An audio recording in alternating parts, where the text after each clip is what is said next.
Hello दोस्तों, नमस्कार। आशा करता हूँ कि आप एकदम मस्त होंगे, खुश होंगे और मेरी वीडियो देख रहे होंगे। तो आज का जो हमारा जो अगला क्वेश्चन है, ये हिस्ट्री का 4th क्वेश्चन है और उसका हम आज एनालिसिस देखेंगे। क्वेश्चन है हमारा, निम्नलिखित में से कौन सा एक संगम कविताओं में यथावर्णित वटकृतल की प्रथा को स्पष्ट करता है? वटकृतल की प्रथा को कौन स्पष्ट करता है? ऑप्शन है राजाओं द्वारा महिला अंगरक्षकों को नियुक्त करना, मतलब जो वुमेन्स बॉडीगार्ड होते थे उनकी नियुक्ति। राज दरबारों में विद्वानों का धर्म और दर्शन से जुड़े विषयों पर विचार विमर्श करने हेतु एकत्र होना। किशोरियों द्वारा कृषि क्षेत्रों की निगरानी करना और चिड़ियों और पशुओं को भगाना। ये तो हो ही नहीं सकता है। चौथा, युद्ध में पराजित राजा का आमरण अनशन कर अनुष्ठानिक मृत्यु वरण करना। तो जो इसका आंसर डी है। एक्चुअली में जो संगम युग है, ये बहुत ही आत्मसम्मान पर बल देता है। और राजा जो होता था, राजा अपनी आत्मसम्मान के लिए अगर युद्ध में हार जाता था तो उत्तर की दिशा में वो मुंह करके अपना और शपथ लेता था कि अगर मैं हार गया तो मैं खाना नहीं खाऊंगा, आमरण अनशन पर बैठ के अपनी आत्महत्या कर लेता था। तो ये प्रथा का नाम है, ठीक है। इसका सोर्स क्या है?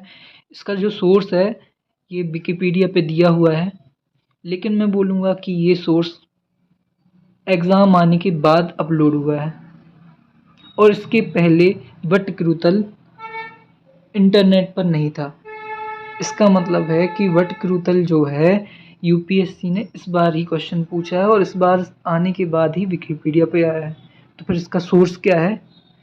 तो कई जो कुछ बड़े बड़े कोचिंग इंस्टीट्यूट हैं, बहुत ही बड़े बड़े, तो मैं उनकी वेबसाइट पर देख रहा था। मैंने सोचा मुझे भी पता चले, मैंने तो नहीं पढ़ा है। तो उन्होंने बोला कि ये जो उपिंदर से हैं, इनकी बुक पर ये क्वेश्चन का आंसर मिल जाएगा। मैंने वो पीडीएफ डाउनलोड की और उसका इंडेक्स देखा, तो इंडेक्स देख के मेरा सिर घूम गया। ये लगभग 750 पेजेस की बुक है और इसमें वटकृतल दिया हुआ है। तो इसको पढ़ने से अच्छा है कि मैं एग्ज़ाम हॉल में ये क्वेश्चन छोड़ के आ जाऊँ। मैं नहीं पढ़ूँगा। यूपीएससी का फंडा है विश्वास। यूपीएससी का जो बेस है वो विश्वास पर टिका हुआ है। आपको विश्वास करना होगा खुद पे और अपने सोर्स पे। आपको एनसीईआरटी से ज़्यादा कहीं नहीं जाना है। ऐसे क्वेश्चंस आएंगे यूपीएससी में, हर साल ऐसे 8 से 10 क्वेश्चन आते हैं और इनका किसी को भी सोर्स नहीं पता है। और अगर पता भी है तो मैं उस सोर्स के पीछे नहीं भागूंगा है जो मुझे नहीं पता कि अगली साल यहाँ से क्वेश्चन आएगा या नहीं आएगा। आएगा भी तो मैं इतनी बड़ी बुक नहीं पढ़ पाऊँगा। इसलिए मेरा जो सोर्स है वो सिर्फ एनसीईआरटी है और मैं उसी पे विश्वास करूँगा। जो ये माइंडसेट आता है रिवीजन रिवीजन रिवीजन और उसके बाद आता है पीवाईक्यू लगाने से। लगा लीजिए आप कितने 1000 2000 जितने भी पीवाईक्यू हैं क्वेश्चंस हिस्ट्री के 20 से 30 सालों के, सारे लगा के देखिए। आपको समझ में आएगा कि ऐसे क्वेश्चंस हर साल 1-2 आते हैं, लेकिन उसके पीछे आपको नहीं भागना है। आपको 15 क्वेश्चंस में से 13 क्वेश्चन जो एक ही जगह पे मिल रहे हैं उसके पीछे भागना है। आपको 2 क्वेश्चंस के लिए अपना सोर्स चेंज नहीं करना है।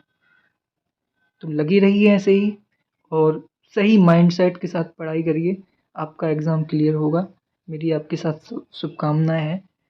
पढ़ते रहिए, ध्यान रखिए अपना। और अगर मेरा वीडियो और मेरा प्रयास पसंद आए तो मुझे लाइक शेयर सब्सक्राइब करना ना भूलें। धन्यवाद। मिलते हैं अगली वीडियो में। Thank you so much.